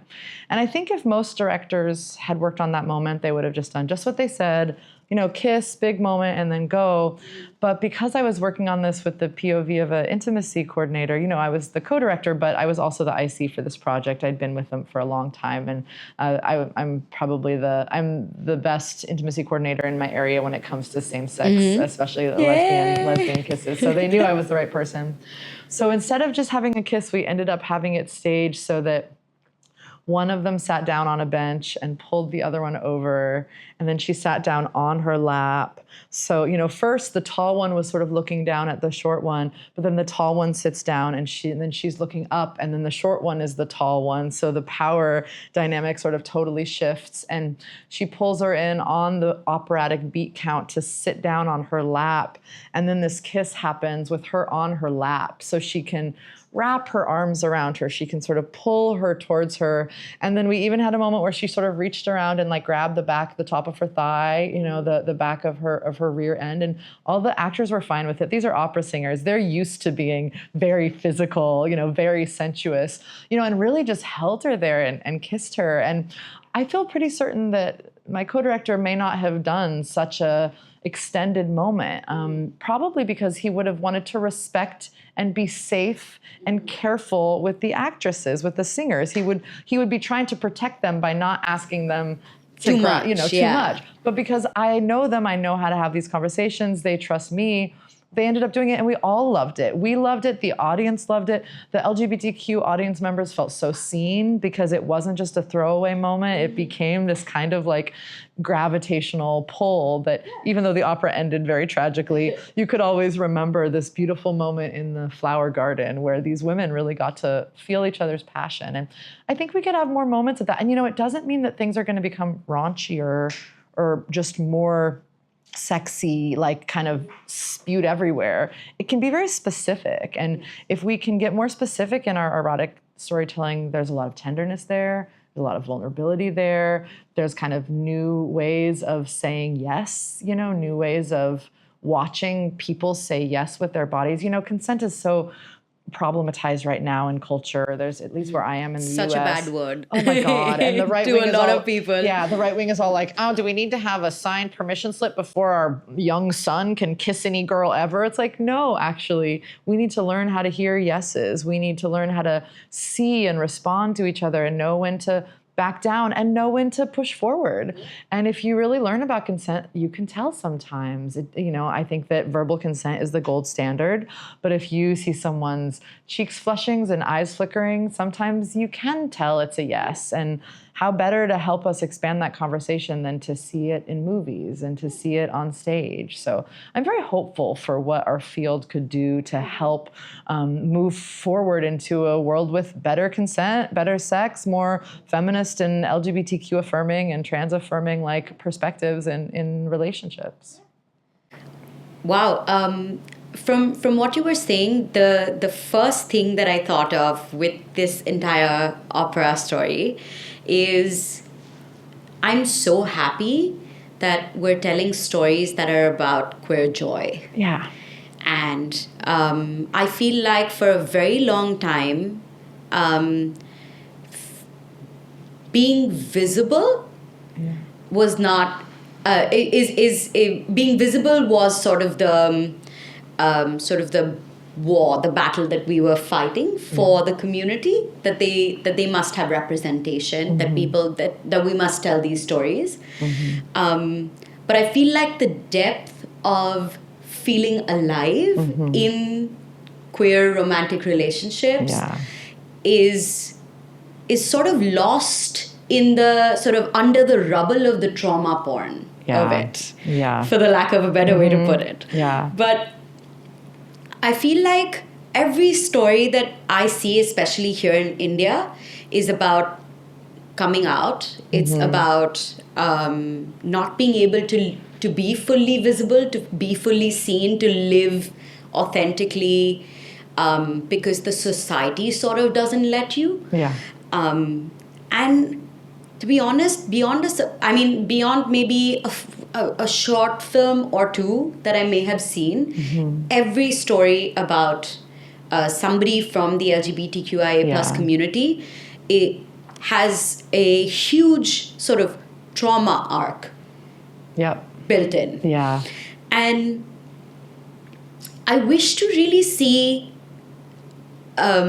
stories of people from the community in, say, a murder mystery, or a different genre where they're a doctor, or they're a bus driver, in a school bus driver, or maybe like a different genre other than, say, drama, so to speak, right? What are your thoughts about how we push forward queer narratives to make them a lot more universal through queer joy? I know, it's so important. And it's been a long time coming. In critical theory, sometimes we call this the bury your queers trope, where they don't know, even now where you're allowed to have representation of some same-sex intimacy on screen, the narratives, the people writing the narratives or directing the narratives don't know how they would end. For so long it's been like, oh, a happy ending is marriage. And I know here in India, like so many countries still across the country, marriage is still not available for same-sex couples. So there's this idea of how do you give people happy ending if the neat, tidy tying of the bow that we're used to, Shakespeare did it, all these traditional narratives end with a wedding ceremony. If we can't give them that, what can we give them? So, so on one hand, we still need to work on rights. Queer visibility means nothing without queer rights. We've certainly seen this unfold a bit with trans liberation. Trans liberation, we were fighting very hard for trans visibility, and now there's a huge amount of visibility, but no rights. And if the rights aren't there, the visibility sort of means nothing. So I always think it's important for people who work in the arts industries like ourselves to be in touch with the grassroots activists, the people who are working to push forward new policies at the level of the city, the state, and the federal government to try to make better outcomes possible for same-sex couples. I'm not just a huge fan of wedding in general, of marriage in general. I do feel like it's sort of funny that we need to have our most intimate feelings tied in with state documents in order for them to become legitimate. Get the government involved. Yeah, but without it, of course, you can't visit your partner in the hospital if they're sick. Sometimes if someone is incapacitated, their homophobic mother or uncle might be in charge of their resources and estate, and their partner who they've been with for 20 years has no actual rights or access to it. So we do need to keep, as activists and artists, uplifting the grassroots activist work of getting those laws and policies changed. They're always in hand with each other, right? The representational politics and raising of stigma, and then the changing of the laws and the shifting of the policies within the government to sort of meet the ideals that we're trying to set sort of on our screen. So, my hope is that more rights become available, more stories will be possible to tell. I do wish that Hollywood was not so obsessed with young people, because the truth is a lot of queer young people, it is their coming out story. So if Hollywood is always focusing on 20-year-olds, you're going to see a lot of coming out stories and a lot of early gay heartbreak stories, because that's what happens to young people. I'd love to see again these stories of queer people in their 30s, 40s, 50s, 60s. I have a lot of queer elder friends in California who are in their 70s, and they're so inspiring to me. They've lived through all of it. They've lived through the HIV/AIDS crisis. They've lived through the sort of moving into the public eye of their own communities. They are now in this lashback period. So queer elders have a lot of wisdom. I want to see a little bit of that on screen. I think we should get over our sort of phobia of the idea that older people have sex. We want to become older people who have sex, right? I don't want there to be an expiration date on my own pleasure and joy. Yeah, on my own desire. So, I wish that some of that would change. In the meantime, I think the most important thing is for queer artists to be in charge, and to some degree, I mean at every level of production. I think having LGBTQ directors and writers telling the story is important, but then it's also nice to have an LGBTQ costume designer who knows what they should look like, right? It's nice to have an LGBTQ sound designer who knows what music should be going with this scene. The more people working on a project who have insider knowledge, the more they can bring their own joy, their own pleasure, so that even if the stories are sad, which sometimes they are, they can have moments of, the opera that I described, moments of joy within it. Even if these women did in fact not have a happy ending, it was 1892, they couldn't get married, but they did have these sort of glowing moments, And I think the more queer people on a project, the more likely you are to sort of see those moments. The other thing this makes me think about is what one of my playwriting teachers told me at grad school. I was lucky enough to be taught by the amazing Shuri Moraga, Chicana, so Mexican-American, butch lesbian who has been an activist and an artist her whole life, really a wonderful poet and a great playwright. And she said that a lot of the time, minority writers and creators of media often write for the person looking over their shoulder. And that person is often white. That person is often male. The queer, minoritized, racially marginalized writer might think that they're writing for themselves, but some part of them is always trying to please the producer or the person who might buy the script, the person who might put it up. She describes it in terms of language. They're always translating their little Spanish phrases into English so that everybody can understand it.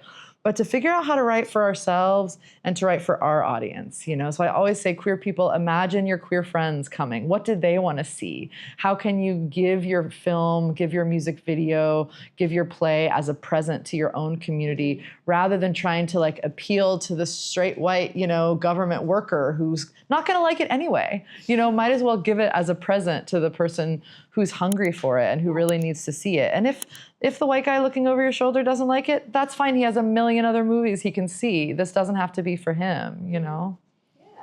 We're going to do a little bit of a rapid fire round, and I want both of you to answer questions alternatively. I'll ask it.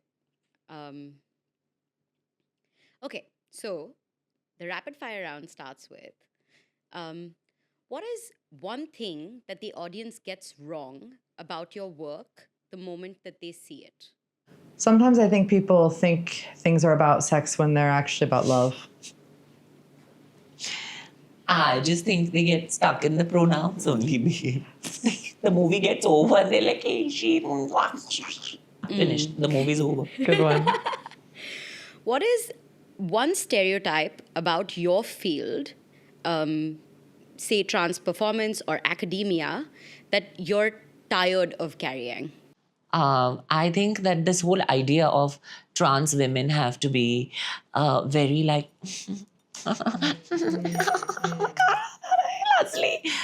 That is a little disappointing also, because I go to the gym, I lift more than any of the boys over here. I know that for a fact. And I think that I think gender is also so multifaceted. And I think it's so multi-layered that I think you should just let people be and explore. Oh, wow. You know, that wow will not come if you're closed-minded. अरे नहीं है, ऐसे नहीं है. थोड़ी झल्ली है ऐसे. अरे भाई तो झल्ली लोग भी ट्रांस हो सकते हैं ना. वो तो that is your birthright to only be as a man to be झल्लस. We can also be. Why not? Yeah. I think I'll talk about intimacy coordination. I do think that there's still a stereotype that we are the sex police and that we're here to make sure nobody has too much fun. And it's really in so many ways the opposite. Like we can make more fun and more potential possible if you just hire us and hire us before the day before. Yeah, there's And so much pay us. liberation. Pay us. Pay us. Oh my God. That's one very important thing. Budgets. Ugh. Covid rate करून आता झाला आता काहीतरी नवीन virus आले ना. असू दे by, बोलू नकोस. Next question. When did you first realize that your body itself became a site of politics? That's a good one. I think my existence is a reminder to politics that this is so much more than just a policy that I expect from you. I think it is our existence as queer people is a reminder also to people who are cishet to not be comfortable. If it makes you uncomfortable, it's because there is a reason. You have suppressed us so that we have not been able to show you who we are. So suddenly now that so many people are coming out, it's making you uncomfortable. And you feel that it is a foreign import. Eventually, इनको क्या गाली दे रहे हैं तुम लोग? तुम्हारे देश में नहीं थे क्या? हाँ? हिजड़े और तुम्हारे देश में गे और लेस्बियन लोग नहीं थे, तो तुम लोग इनको क्यों गाली देते हो? Yeah. तुम लोग ने हमको ऐसा लपून ठेवलेलं. You had hidden us. Everything you want to put under the carpet. कितना बड़ा भाई तुम्हारा अलादीन का कारपेट है, सब कुछ तुम कारपेट के नीचे धकल रहे हो. So I just feel that, you know, all this is now coming out. Like how when you throw shit in the river, in the sea, and in the high tide, all of it आता येणार. Now all that dirt is going to come on. आता see, and they'll be like, my God, you know, आम्ही चालत होतो आणि इतका कचरा पडला भडवी. जेव्हा तू फेकते, तेव्हा काय? So it's the same thing. Yeah. So how much you suppress, like for example, there is a balloon, like as a swimmer, I keep saying, if there is a balloon and you're pressing it underwater, the more you press it, with more force it will come out. So I think it is that is what I would like to say. Multiple examples I have given. I love it. When I was a senior in high school, I played Juliet, Romeo and Juliet again, Shakespeare. And the review, which was otherwise very positive, described me as Juliet, short and muscular, blah, blah, blah, blah, blah, blah, blah, blah. And for one thing, I am not short, and I'm only really sort of muscular. What they were commenting on was my gender. What they were commenting on was my masculinity. And I remember thinking at that time, like, wow, I thought I played this Juliet as high femme as I fucking could, right? I felt like I was femming up my ingenue Juliet as much as I could, and still the reviewer saw my truth, which is my masculinity, which has been there since I was a kid. I look at photos of myself and I'm like, you know, at 5, you know, so I remember thinking like, oh, I'm going to be seen if I'm on stage. And I kind of remember being like, well then, fuck it, okay? Maybe all of my characters will be short and muscular. Maybe whoever I play that is a female character is going to have a little bit of that masculinity in there, and that's just going to be how it will be. You know? Yeah. Oh, wow. That's amazing. Yeah. And what on earth gave anybody the right to tell anybody the way to sit, the way to stand would make them feminine or masculine? Or I mean, I'm allowed to want air between my legs on That's a why we wear sari. hot day. Yes. Can I please be allowed to like not have to do acrobats while sitting in order I to am prove doing to so- somebody Femininity. else Yeah. that I'm Sure. feminine? Oh my God. Yeah. Okay. What is the one rule in your field that you feel like needs to be broken? And what is the one sort of thing that you would urge trans people or non-binary people or people from the community in India to sort of get rid of it in their minds? I think we have to first start understanding that there is so much diversity within the trans spectrum. Yeah. Do not label this one as trans only if she's done both her operations. This one is trans only if he has gotten rid of his breasts. Yeah. Who are you? Yeah. I keep saying, तू कौन सी ऐश्वर्या है जो तेरा राय दे रही है? अरे स्वतः थोबाड बघायचं. I'm just saying because my audience will hear me. स्वतः थोबाड बघा ना आरशात. Look at your face and just look at the way you are putting down your own community. So you have to understand that this person is different from me.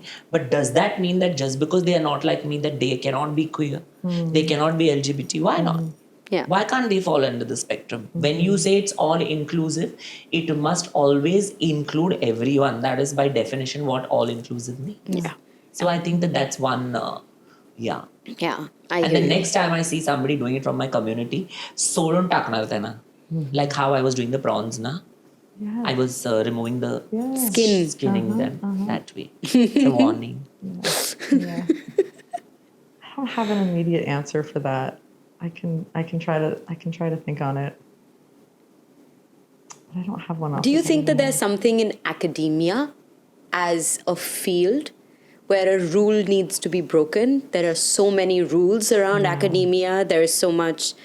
I think academia is a mess, but I think that most of the reason why it's a mess is because of late stage capitalism. You know, so it's like I guess I would say I mean it's not a rule that's broken, but I think people still really believe that academia is that a place of higher learning is a kind of place of purity or a kind of utopian space where we're all like pursuing knowledge to sort of improve the world. And like, in fact, academics are workers. I think that we should all have unions.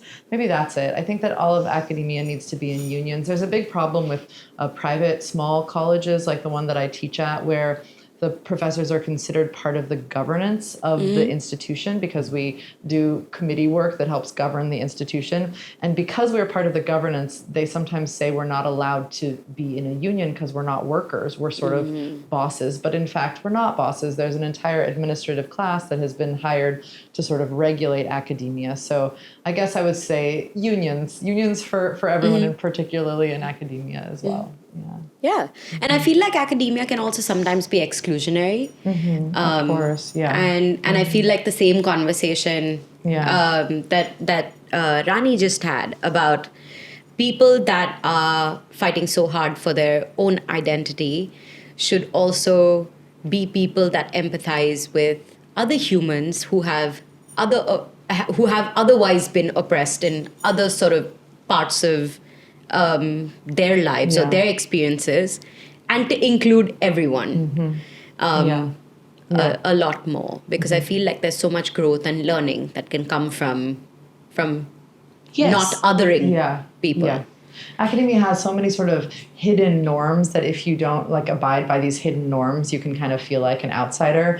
And often they don't tell you what those norms are when you first get there. So I think it can feel really alienating to people who are coming from lower classes or people who don't have family history of higher ed. And I certainly wish all of those things could just be changed immediately. Yes. We'll see. What is a question that you wish I asked you or other people ask you more often about your life or your work? What is a question you wish you got an opportunity to answer more about?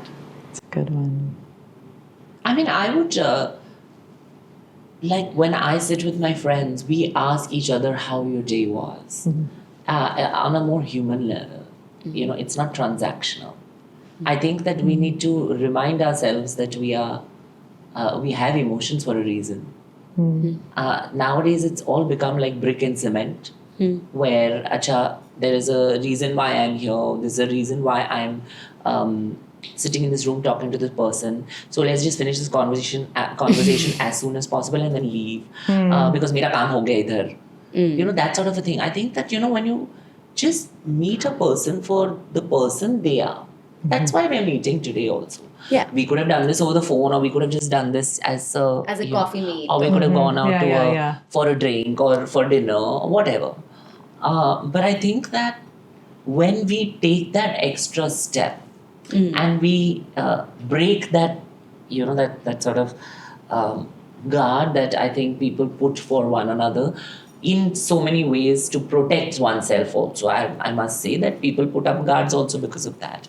But I think that, you know, when I would like more people to be more invested in be in the moment and be invested in where you are right now, because that moment you're not going to get back. Like this time that we've spent together, we've learned, we've chatted, we've laughed, we've, you know, exchanged wonderful memories, and we've reminisced so much what that we've lived. This also, 5 years later, we will remember and say, wow. Yeah. So it should be a wow moment. So make it that. Others fuck off and go home and sleep at least. Or, you know, do something that you truly want to be present. Correct. Yeah. But you be present. Wherever you are, be present.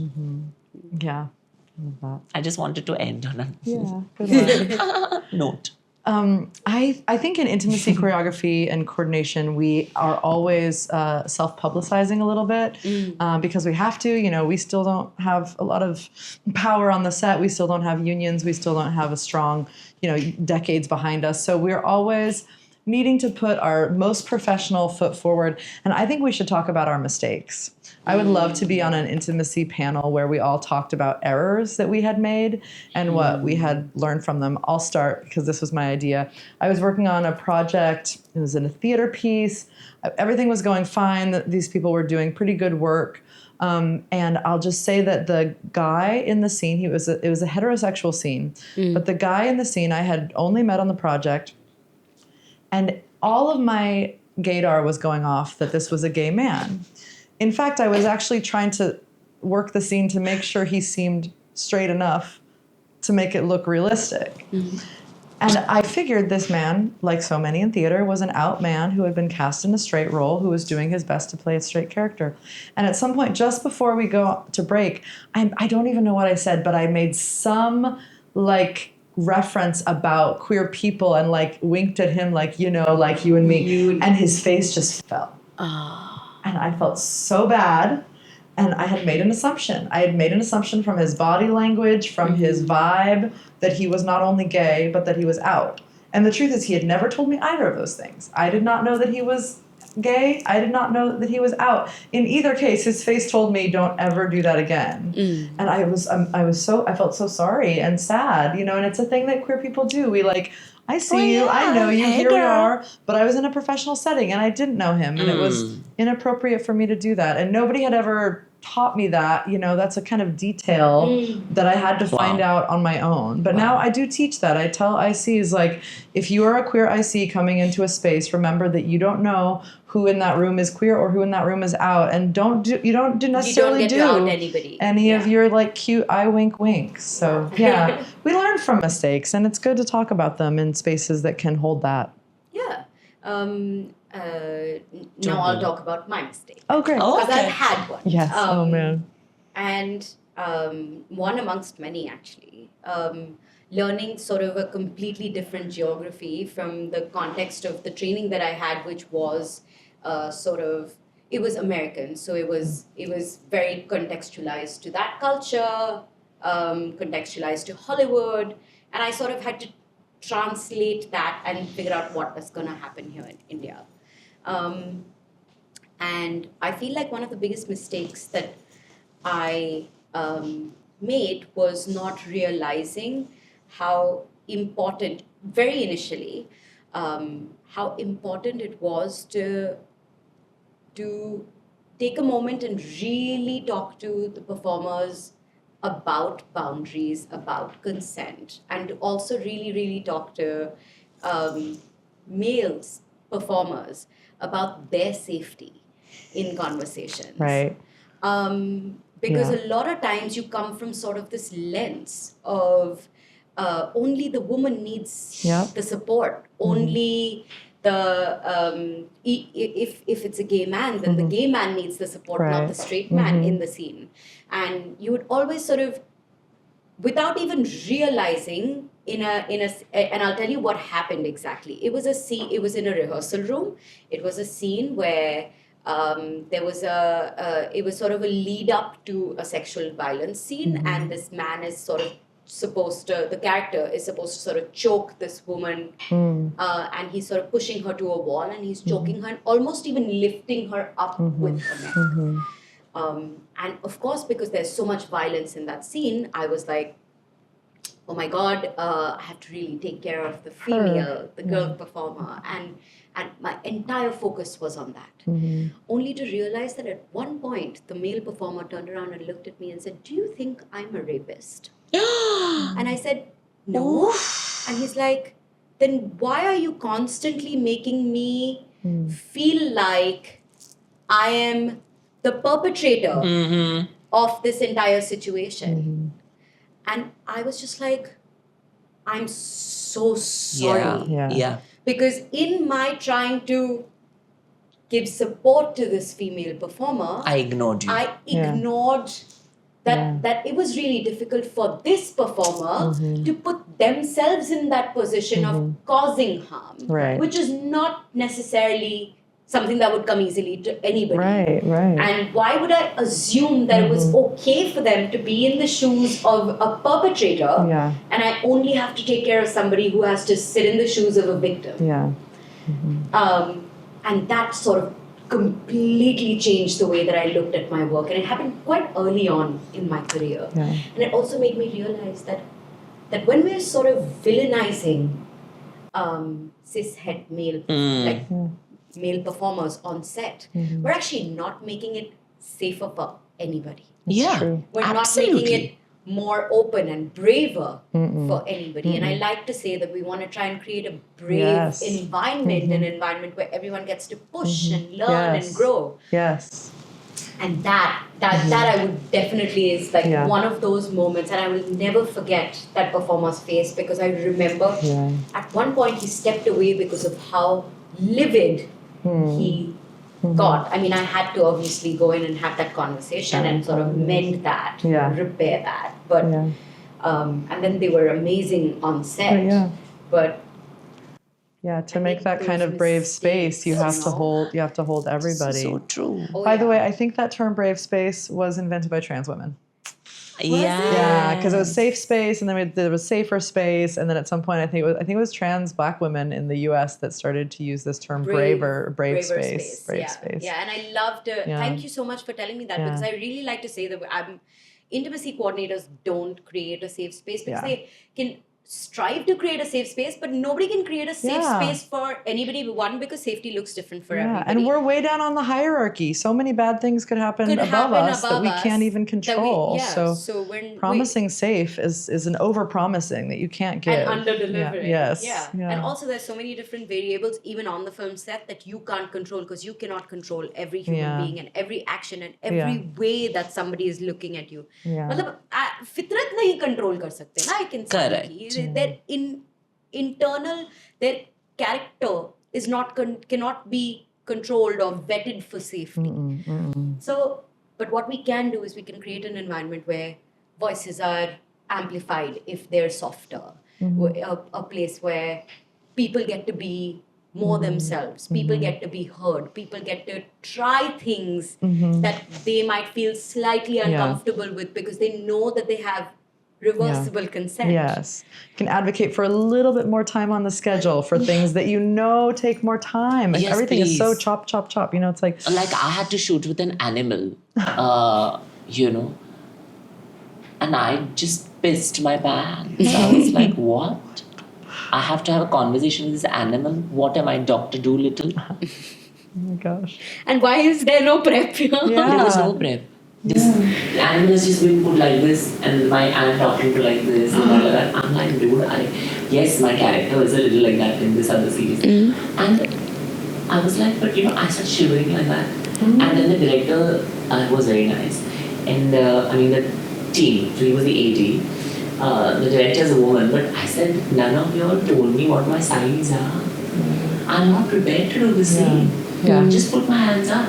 Then the creatives came in, they, calmed me down, because I was literally shivering. See, everyone's not comfortable with everything. Good articulation of your boundaries on set. You need to do that. Yes, and also I didn't throw a fit, like a hissy fit. It just happened that I just shut down.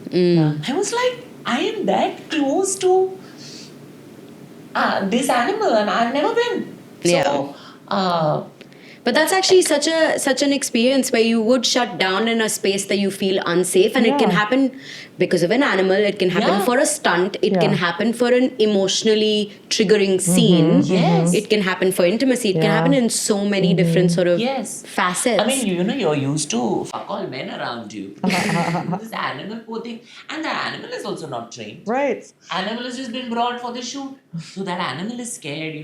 There's noise going on, this, that.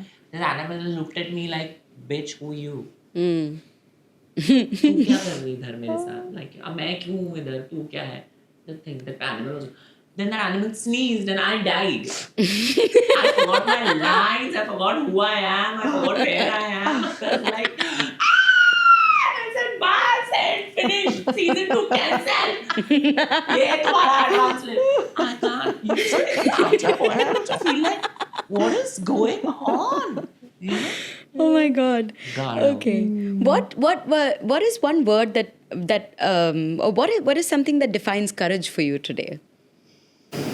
I think standing 10 toes on whatever I have done and whatever I have failed at doing, whatever I have succeeded at doing, my journey. I stand 10 toes on it, and I'm like, this is the person I am. Take it or leave it. I love that. Yeah. I think for me, courage is really related to my solidarity. And I think I can be more courageous in solidarity with my queer and trans siblings. I think I can be more courageous in my IC work in solidarity with my compatriots there, with you and in the US. I think I can be more courageous in academia. I have been standing up in academia in various ways as our politics go deeper into the toilet in the United States. And I think I can do that because I know I have some other faculty members who feel the same way. And when I'm just alone by myself, I can just be a small shivering mammal. But when I'm in solidarity with other people and standing with and for a group of people that I love in solidarity, I think I can be really, really fucking brave if I need to. True pack animal. That's right. Yes. Yes. Oh yes, all humans are, and we're so much stronger together. Yeah. My last question of the day: what is the one thing for the future that you really hope for the future of identity and performance in the world that we live in? I want us to find a way to disentangle from the like capitalist hellscape of money and power. I think that, 15 years ago we didn't talk about making content. We talked about making art, talked about making movies and plays and novels and poems, and now we say content because content has to be sold and content will pay our rent. And I want all of my artist friends to be able to pay their rent and have health insurance and have nice fucking clothes and get their nails done. I think that we could have a luxury communism. We could have a way of making an abundance. I think there is an abundance in the world. There's an abundance of human creativity. Mm-hmm. There's an abundance of human energy. We're so energetic. We want to do things and work and make things and work together but somehow these, the rich, the wealthy, the elites have put us in competition with each other, and then that affects all of our content and brings us all down. So I think that I wish that we could find a way to push forward our creativity without having to sort of be so enslaved to the system that really wants to exploit it for the gain of the few, for the gain of the elites. And I don't know that way forward, but that's what I dream of. I dream of that. Yeah, and to add to that, I mean, plus one on all of that, what they said. And to then add also that even if somebody is painting this picture that you have to be pit against each other, let yourself fully understand and make yourself fully understand that they don't have the power unless you give it to them. Don't release the power from your hand. Yeah. Do not let go, because there are still people that have, I want to promote art. There are still people that believe in artistry. There are still people that want to take their cameras and not rely on AI. Yeah. There are still people who want to do riyaz karna chahte hain. There are still people who want to, अरे Ajay Atul sir आता तरी घ्या. आता कोणी राहिलंच नाहीये, सगळ्यांना दिलं तुम्ही काम, आता मलाच द्या. And the thing is that, there are people, as they said, we're so energetic, we want to work. I know so many people my age that have retired, who started with me. I'm in my 21st year as an artist now. 21 years. I started when I was 15. Since then to now, I have realized that there has been so many people that have come and gone. But as Madonna said in her that lifetime achievement speech, Michael is gone, Whitney is gone, Prince is gone. I'm here. I'm still here. Yeah. And there is a reason I'm here. It's not because I did something extraordinary, but I just believed in the power of art and art without barriers. I believed in myself, I believed in my art, and I believed in art. And art can heal. Art can heal and does heal. It does. Yeah. I'm telling you, the amount of times that I've not wanted to wake up and I would have said, it's okay if I go. And I have suddenly from somewhere Sunidhi ma'am's voice start singing Ishq Sufiana. Suddenly from somewhere Noor Jahan's voice. Art heals. Yeah. And I think therefore it's called therapy. And that is a power that artists hold. So you should never be scared to speak your truth, to perform your truth, and to be your truth. That's it. Wow, मैं politics नहीं जाती हूँ. Beautiful. जब तक तू वापस आएगी तब तक मैं ऐसा कुछ करके. Absolutely love that. Yeah. Thank you so much for both of you. I'm going to let you go, but I definitely want a tiny piece of therapy for me and for you. If you would sing one tiny line. Okay. Of anything that you... I have to say, I'm going to sing for you all, but I'm going to sing a song which, in my opinion, has been sung by the most versatile artist that my land has ever given to the world, and that is Asha Bhosle. And this is like a tribute because we just lost her last month. What a loss to art. What a huge loss. An artistry and our entire community, but she lives on through this song and I'm getting emotional. And so many others, yeah. And through her legacy. तुम्हारे रूप की छाया में साजन तुम्हारे रूप की छाया में साजन बड़ी ठंडी जलन है और मैं हूँ सलोना सा सजन है और मैं हूँ जिया में एक अगन है और मैं हूँ सलोना सा सजन है और मैं हूँ चुराए चैन रातों को जगाए चुराए चैन रातों को जगाए पिया का ये चलन है और मैं हूँ सलोना सा सजन है और मैं हूँ There's a fire starting in my heart, reaching to feel the pitch and it's bringing me out the dark. Finally, I can see you crystal clear. Go ahead and tell me now lay ocean bare. The scars of your love remind me of us. They keep me thinking that we almost had it all. The scars of your love that leave me breathless. I can't help feeling we could have had it all. Rolling in the deep,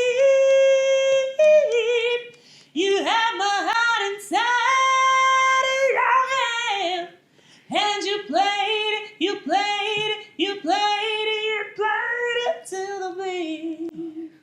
Yes. Woo.